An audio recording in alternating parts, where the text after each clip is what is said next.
भजन संहिता अध्याय 32। क्या ही धन्य है वह जिसका अपराध क्षमा किया गया और जिसका पाप ढांपा गया हो।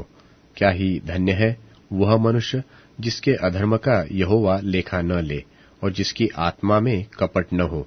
जब मैं चुप रहा तब दिन भर कराहते कराहते मेरी हड्डियां पिघल गई, क्योंकि रात दिन मैं तेरे हाथ के नीचे दबा रहा और मेरी तरावट धूपकाल किसी झुर्राहट बनती गई। जब मैंने अपना पाप तुझ पर प्रकट किया और अपना अधर्म न छिपाया और कहा कि मैं यहोवा के सामने अपने अपराधों को मान लूंगा, तब तूने मेरे अधर्म और पाप को क्षमा कर दिया। इस कारण हर एक भक्त तुझसे ऐसे समय में प्रार्थना करे जबकि तू मिल सकता है। निश्चय जब जल की बड़ी बाढ़ आए तो भी उस भक्त के पास न पहुंचेंगी। तू मेरे छिपने का स्थान है, तू संकट से मेरी रक्षा करेगा। तू मुझे चारों ओर से छुटकारे के गीतों से घेर लेगा। मैं तुझे बुद्धि दूंगा और जिस मार्ग में तुझे चलना होगा उसमें तेरी अगुवाई करूंगा। मैं तुझ पर कृपा दृष्टि रखूंगा और सम्मति दिया करूंगा। तुम घोड़े और खच्चर के समान न बनो जो समझ नहीं सकते। उनकी उमंग लगाम और बाग से रोकनी पड़ती है, नहीं तो वे तेरे वश में नहीं आने के।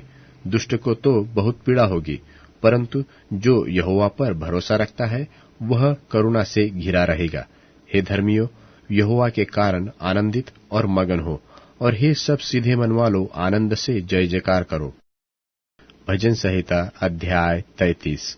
हे धर्मियों, यहोवा के कारण जय जयकार करो, क्योंकि धर्मी लोगों को स्तुति करनी सो होती है। बिना बजा बजाकर यहोवा का धन्यवाद करो।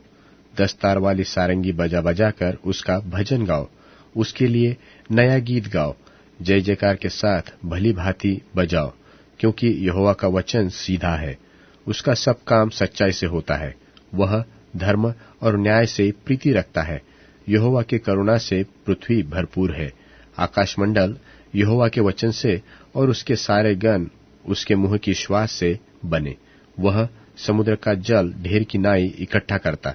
वह गहरे सागर को अपने भंडार में रखता है। सारी पृथ्वी के लोग यहोवा से डरे।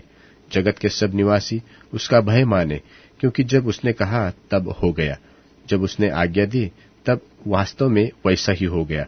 यहोवा अन्य जातियों की युक्तियों को व्यर्थ कर देता है। वह देश देश के लोगों की कल्पनाओं को निष्फल करता है। यहोवा की युक्ति सर्वदा स्थिर रहेगी। उसके मन की कल्पनाएं पीढ़ी से पीढ़ी तक बनी रहेगी। क्या ही धन्य है वह जाति जिसका परमेश्वर यहोवा है, और वह समाज जिसे उसने अपना निज भाग होने के लिए चुन लिया हो। यहोवा स्वर्ग से दृष्टि करता है। वह सब मनुष्यों को निहारता है। अपने निवास के स्थान से वह पृथ्वी के सब रहने वालों को देखता है।